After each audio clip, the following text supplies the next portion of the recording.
todos, muy felices de estar acá en el Pulqui nuevamente, sin diarios, la radio de las madres, Eve a las madres, porque las cosas van sucediendo en Argentina, pero tenemos una historia donde mirarnos y sobre todo donde hacer pie para mirar el presente y cómo construir un futuro.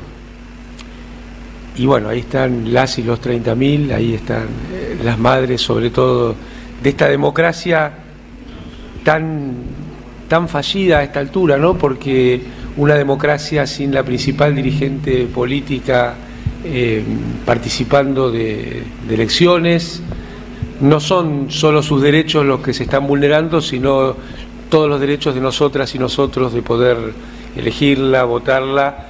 Yo sigo convencido de que en la Argentina no va a haber paz política mientras Cristina esté proscripta de las elecciones. Y esto también mirando la historia, ¿no? Mirando los 18 años de proscripción de Perón, donde hubo golpes militares, pero también hubo presidentes que llegaron en acuerdo con Perón, como Frondizi, y no pudieron terminar, presidentes que llegaron en desacuerdo con Perón, como Ilía, y no pudieron terminar. Y esto, ¿no? Recordar las pocas personas que votaron en la elección de Ilía, y estamos viviendo esa situación donde más del 33% de la población argentina no fue a votar, lo cual sin duda es un fracaso del gobierno, pero también es un fracaso de nosotros, de la oposición, de no haber podido convocar, entusiasmar a todas esas personas a que vayan a votar por un cambio en estos tiempos. Y seguramente hoy estamos todas y todos con muchas ganas de escucharnos respecto a lo que sucedió en la elección el domingo pasado. Hicimos el programa el sábado pasado desde el estudio de Radio Madres con un entusiasmo enorme. Vivimos el domingo con un entusiasmo enorme y a la noche, bueno, nos encontró con un estado de ánimo distinto, pero preparatorio para volver a la lucha. Un estado de ánimo que sin duda rápidamente hay que reconvertir y volver a construir, a intentar construir una alternativa a este momento tan duro y tan triste de la Argentina. Yo lo único que... Bueno, no, lo único no, varias cosas. Primero, no creo que sea adecuado hacer el análisis electoral en el lomo de las y los votantes, ¿no? Entendiendo que cada una de nosotras y nosotros tiene la responsabilidad colectiva de ir a votar. Se dice la responsabilidad cívica, pero también cada una de nosotros y nosotros está eligiendo cómo va a ser la Argentina para el de al lado. La patria es el otro siempre. Y ahí hay sin duda una responsabilidad, pero me parece que centrar el análisis en el votante, en la votante, es un error político. Yo creo que hay que centrar el análisis en nuestra fuerza, ni siquiera en la fuerza del gobierno, porque lo que suponemos es que pretendemos cambiar esas cosas. Entonces creo que debiéramos construir una alternativa que entusiasme y que sea creíble a quienes se dan cuenta que quieren cambiar esta situación en la que estamos. Y ahí, más allá de cualquier cuestión que se pueda poner, yo creo que fue un error el desdoblamiento, lo decíamos antes de que se produjera, acá con Natalia, con Rinco, con Artemio, analizábamos los por qué. Para nosotros es un error, sin ser portadores de la verdad absoluta, pero diciéndolo con toda firmeza. Creo que hay una situación más política donde se escribe estas decisiones, que tiene que ver con no creer que la existencia de Milei hace inexorable que vamos a volver al gobierno. No es que porque Milei destruye la vida de las y los argentinos, hay un camino que no puede cambiar respecto a que vamos a volver al gobierno en alguna forma del campo nacional y popular. Creo que si eso no se construye con propuestas muy claras, no con discurso, sino con propuestas muy claras respecto a qué hacer al día siguiente. Y en esta elección es más difícil porque era una elección de medio término. Entonces, en ese medio término creo que también hubo una suerte del voto cuota, onda cuando estaba Menem, donde muchos compatriotas no querían el caos. Nadie queremos el caos para nuestra familia. Es más, Cristina siempre dice que nos desordena la vida, entonces ahí está claro que nadie quiere que le desordenen la vida.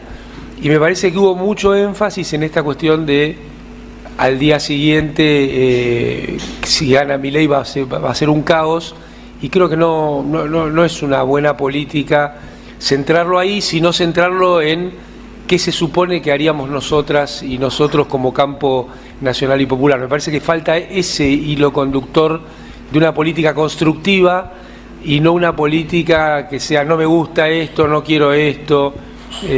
La verdad que ese esquema me parece que no funciona. No funciona porque la población está esperando otra cosa. Y esa otra cosa que está esperando, creo yo, que son propuestas concretas. ¿Qué serían propuestas concretas en este caso? Porque esa idea de decir, guarda que si no lo cambiás está todo mal, para una elección presidencial sí me parece que puede funcionar, pero no para una elección de medio término. Y repito, tenemos el caso de Menem, ¿no? Que todo el mundo decía que no lo quería, pero ganaba elecciones.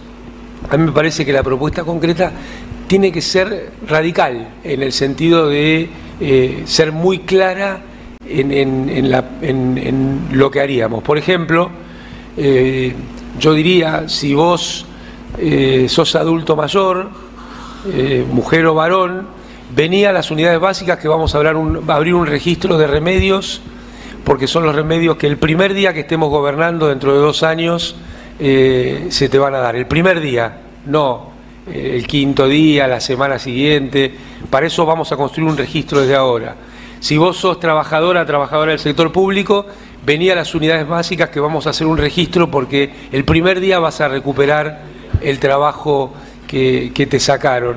Si vos tenés una pyme, vení a la unidad básica que vamos a empezar a charlar y a armar un registro de cómo financiar la pyme que tuviste que cerrar, la actividad que no tenés desde el primer día de gobierno. Es decir, cosas que sean tangibles para todas y cada una de los problemas que hay en la calle. Porque la macro está claro que está mal, la deuda es un problema que condiciona todas las políticas públicas, pero evidentemente eso no permea en relacionarlo con la vida diaria de muchas personas. Entonces me parece que la obligación de una fuerza política es encontrar los caminos para que la población escuche cuáles son las medidas que tomaría desde el primer día de gobierno, y dejar en claro que no va a haber mesas de café o mesas para evaluar qué hay que hacer, sino que se empieza a hacer en concreto desde hoy, desde este lunes. Me parece que ese es el tipo de propuestas políticas que creo que hay que poner adelante. Mientras tanto, las cosas siguen mal. Miren, se habla mucho de la inflación, mucho de la inflación, ¿no? Y de la no inflación. Ahora, yo estoy convencido que la inflación en abstracto no tiene mucho sentido hablar. Durante el gobierno de Néstor y Cristina había algún nivel de inflación, pero siempre los salarios, los ingresos de la población crecían por encima de ese nivel de inflación. Y era un nivel de inflación, podríamos decir, moderado, lo cual es no solo compatible, sino yo creo indispensable para crecimiento con mejora de la distribución del ingreso, ¿no? Esa inflación que había, que a veces rondaba el 10, a veces rondaba el 5, a veces era el 20 anual, y los salarios creciendo al 50, al 70, al 30, por encima de esa inflación, es una característica de un país que está reacomodando su vida, creciendo fuerte. Argentina casi duplicó su Producto Bruto en tiempos de Néstor y Cristina, y al mismo tiempo mejora los niveles de ingreso de la población, porque, por ejemplo, en la época de Menem, Argentina crecía en algunas etapas, pero la población perdía ingresos, porque sus ingresos no crecían y además se perdían puestos de trabajo. Esa etapa de la convertibilidad terminó con 30% de desempleo en tiempos ya de la Rúa, que había puesto como una premisa sostener la convertibilidad. Entonces, hay una inflación moderada que es compatible con el crecimiento, mejorando la distribución del ingreso, que yo sigo pensando que es lo único importante que tiene que hacer un gobierno en la vida material de las personas, ¿no? Que ese crecimiento se distribuya mejor para los que menos tienen, para quienes tienen ingresos fijos, para jubilados, jubiladas, para trabajadoras, trabajadores, para la clase media, por supuesto. Ahora, hay otra inflación que desquicia, que podríamos decir es la inflación Alberto Fernández. También podríamos decir que es la inflación que puso en marcha Macri, ¿no? Porque este proceso inflacionario, como siempre que aparece el Fondo Monetario en la Argentina, como con Martínez de Hoz, lo disparan las políticas de ajuste, ¿no? Es ajuste, falta de consumo e inflación. Bueno, pero ahora estamos viviendo otro fenómeno inflacionario, que es una inflación persistente, en número absoluto pequeña, pero que va muy por encima de los salarios.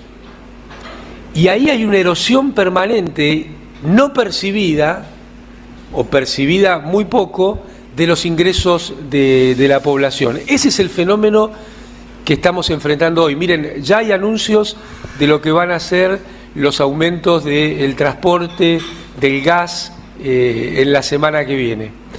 Y vimos los últimos 15 días aumentos de alimentos muy por encima del número de la inflación, entre comillas, medida por los organismos públicos. Entonces, este fenómeno, donde la inflación es en términos absolutos pequeña, pero va muy por encima, porque si tu salario aumenta 0 y tu inflación aumenta 4, por ejemplo, tu transporte, tus alimentos cerca del 9, bueno, te está comiendo en términos netos, puros y duros, tus ingresos. Y entonces, ¿cuál es el fenómeno de ingresos que estamos viviendo hoy? Que después de pagar los gastos fijos, al salario medio de Argentina le queda menos del 30% para llevar adelante su vida.